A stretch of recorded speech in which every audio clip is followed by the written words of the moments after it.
Hello students, in a previous video हमने cover up किया था chapter number 1 basic concepts in economics का introduction, meaning of economics and Kautilya's views on economics we have covered up. आज हम इस video lecture में definitions of economics given by different economist we will study deeply. So here we go with the definition given by Adam Smith. Adam Smith's wealth-oriented definition. He has given stress on the wealth, that the economy is a wealth-oriented activity. Okay, so here he is a classical means traditional economist. Adam Smith is also known as father of economics. He is regarded as father of economics as he has given his contribution to the economics. A lot of contribution he has given. He has given many literary contributions. He also famous for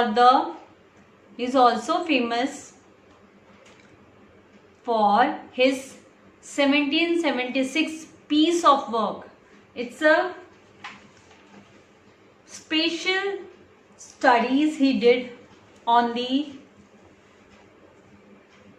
special studies published named as an inquiry into the nature and causes of wealth of nations.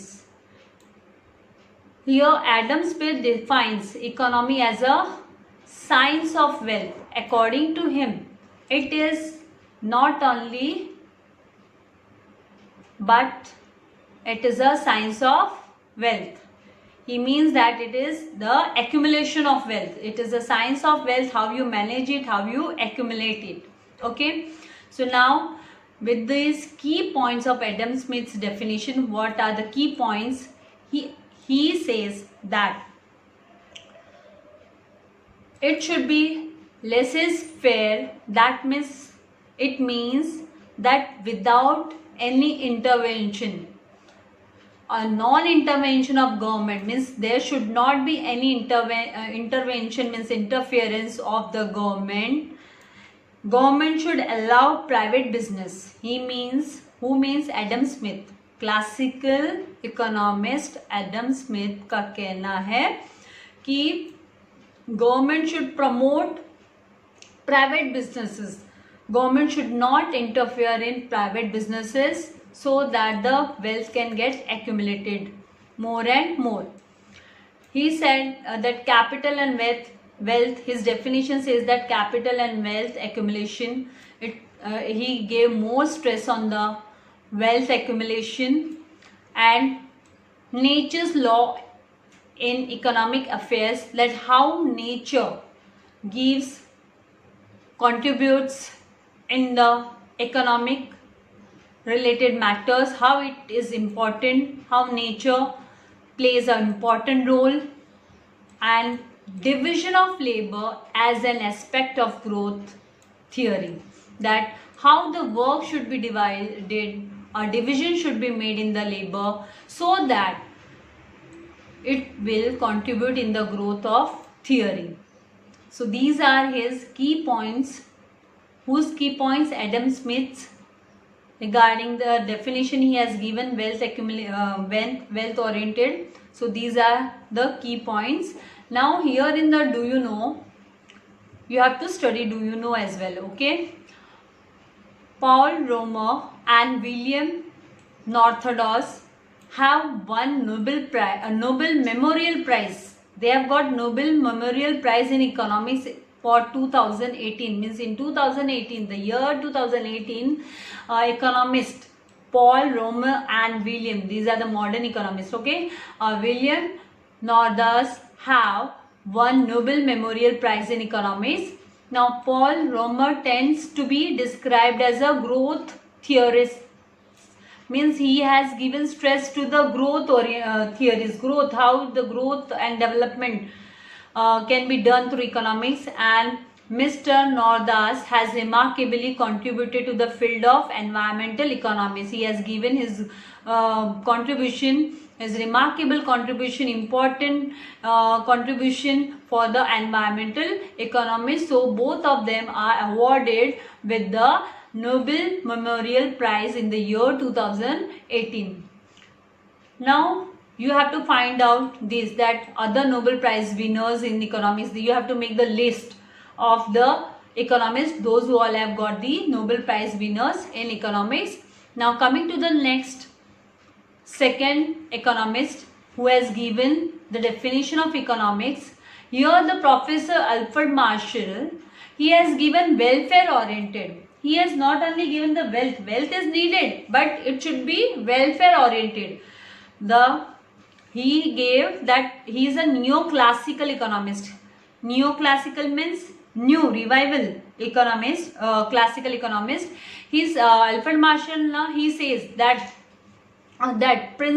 in his book Principles of Economics, which was published in 1890, a welfare oriented definition he has given. One minute. Now, his definition states, what does its definition mean? What it tells us, that economy is a study of mankind. It is not only the wealth oriented. How the Adam Smith said that it is a wealth oriented. Here, Alfred Marshall, Professor Alfred Marshall says that it is not only the wealth oriented, it is a welfare oriented. It is a study of mankind in the ordinary business of life. It's even it is a study of individual person, individual man, ordinary person in the life. It examines that part of individual and social action. The economy, he means that it studies, it examines. What does it examines? The contribution of an individual and social action, which is closely connected with the attainment and use of material. How a person come across the nature, come across the resources, materials, and how he make the use of it for the well-being of the society and for well-being of himself. He has given the definition. Now, key points of Marshall's definition, what he means to say, what are the key points? Major key points are study of an ordinary man. He says that it is a study of ordinary, simple, every ordinary man. Economics is a behavioral science. He means to say that it is a behavioral science. It depends on the behavior of a person, behavioral science. Then study of material welfare, that you make the optimum use of resources. Optimum use means you are making the maximum use of resources without wasting it. That means it is a welfare oriented concept, that optimum use should be done, but there should not be wastage, or wastage should be avoided. Now, economics is not simply a study of wealth. ये खाली wealth के बारे में study है, ऐसा नहीं है. Who says this? Alfred Marshall says that it is not only the study of wealth, but as well it is the study of welfare of the society, of the mankind, welfare of the mankind. So this is how a definition given by Adam Smith and Marshall, Professor Alfred Marshall, both means different. Now coming to the third one, here Lionel Robbins, he gives the definition based on scarcity oriented. He says that it is a definition of economics is scarcity oriented. That means this is the most popular definition of economics, I can say. Even the book is saying most popular. How most popular? See, he was Robbins, in his book entitled, the book name, An Essay on Nature and Significance of Economic Science, which was published in 1932, mentions about the scarcity oriented definition of economics. In his book, the name of the book is An Essay on the Nature and Significance of Economic Science. which was published in 1932. In that book, he has given the definition of economics, which is based on scarcity oriented. Now here, economics is a science. Yes, it is a science. All are saying it is a science. Some saying social science. Here, which studies human behavior. Which studies what? Human behavior. It's a science and which studies human behavior as a relationship between, relationship between ends and scares. Ends matlab last point, ending point. Okay, target. And the scarce means which have alternative uses. Here this means scarce means resources are scarce, resources are limited, rare resources, and those resources have their alternative uses. It is the relationship between the ends and the scarce, means the satisfaction, and the scarce means which have the alternative uses, means to fulfill the wants. Here ends he mean to say the wants, and the scarce means of resources which are available. Here alternative uses means I can give you an example. मैं आपको एक example दे सकती हूँ कि just take an example of money, पैसा, ठीक है. Now this money have alternative uses. ये money आप shopping करने के लिए यूज कर सकते हो, कपड़ा खरीदने के लिए, क्लोथ शॉपिंग के लिए यूज कर सकते हो. You can use this money for agriculture. The same money can be utilized. The alternative use of the same money can be, it can be for the building, for a construction. It can be used for buying other resources. So it is having alternative uses. So it depends. It is as per Robbins, it is a science which studies the human behavior. It depends on the person to person, human behavior, as a relationship between that how he utilizes the resources to fulfill his wants, unlimited wants. It depends on that. So here the key points of Robbins definitions are given, which are the first one is wants means ends are unlimited. We all know that our wants are unlimited. So to fulfill our wants, we always keep the wants on the hierarchy. Hierarchy means the topmost important need will be fulfilled first. The basic topmost will be fulfilled first. Then the second will come, the less topper. Then below that, the least important things.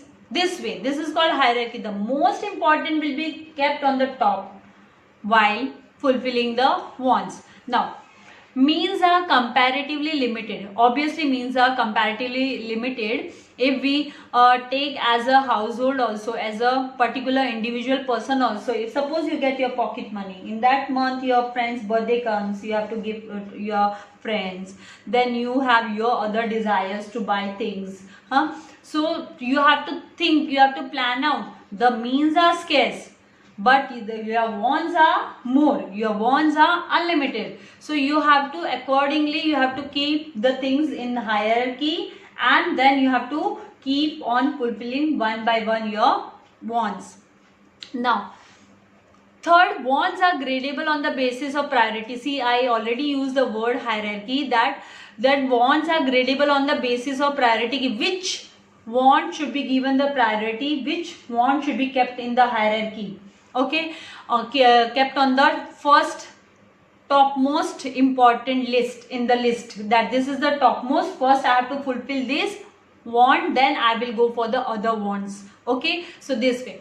And the means have alternative uses. Already I have given the example of money, that you have limited money, you have a money and you can make the alternative use of money. Either you can buy clothes with this, or you can put in some business. It depends. I just gave an example that the means have alternative uses. So it depends on person to person. It depends on the human behavior as a relationship between ends and scare means which have alternative uses. Now coming to the, do you know, यहाँ पे कुछ list दिए, thoughts means thinkers. यहाँ पे अभी देखो, thoughts classical school of thought of 18th century, मतलब 18th century में कौन कौन से इकोनॉमिस्ट आए थे, उन्होंने कंट्रीब्यूशन किया था इकोनॉमिक्स को, किसने अपना मेजर कंट्रीब्यूशन दिया था. तो Adam Smith is known as father of economics. You have to keep it in mind. It may come for MCQ, it may come for true or false, so you have to keep in mind that Adam Smith is father of economics. Okay, then David Ricardo, he also gave contribution. Then J.S. Mill, then T.R. Malthus, etc. So these were the economists who were the classical economists who had the traditional thought for the economics. Now neoclassical, neo means I said new, revival, classical school of thought of 19th and first half of the 20th century. Alfred Marshall, then A.C. Pygou, then Irving Fisher, etc. are the neoclassical school of thought of 19th and first half of 20th century. These all can come for the MCQs, so you have to learn these. Modern school of, modern now the current, okay, modern school of thought from 20th century till date, till today means J.M. Keynes, then Lionel Robbins, then Paul Samuelson, etc. These are the these are the examples of economists who all have contributed for the different eras. So first was of the 18th era, who all were there? Adam Smith, David Ricardo, J.S. Mill, T.R. Malthus has contributed. Then in 19th to 20th century, first half of 20th century, who has given contribution for economics? Alfred Marshall, Professor Alfred Marshall, who gave the welfare oriented economics definition. Then A.C. Pygou, then Irving Fisher, etc. And the modern school of thought of economics is given by which is given from 20th century till today, till the date, is J.M. Keynes, then Lionel Robbins, then Paul Samuelson, etc. So this way we have talked about the definitions, different various definitions which are contributed by Adam Smith, Alfred Marshall and Lionel Robbins. So today's video lecture I'll wind up here. In my next lecture I'll come up with branches of economics and we will study branches of economics deeply. Till that period, bye bye, stay safe, stay at home. Thank you very much. God bless you all. Subscribe नहीं किया है तो subscribe कीजिए.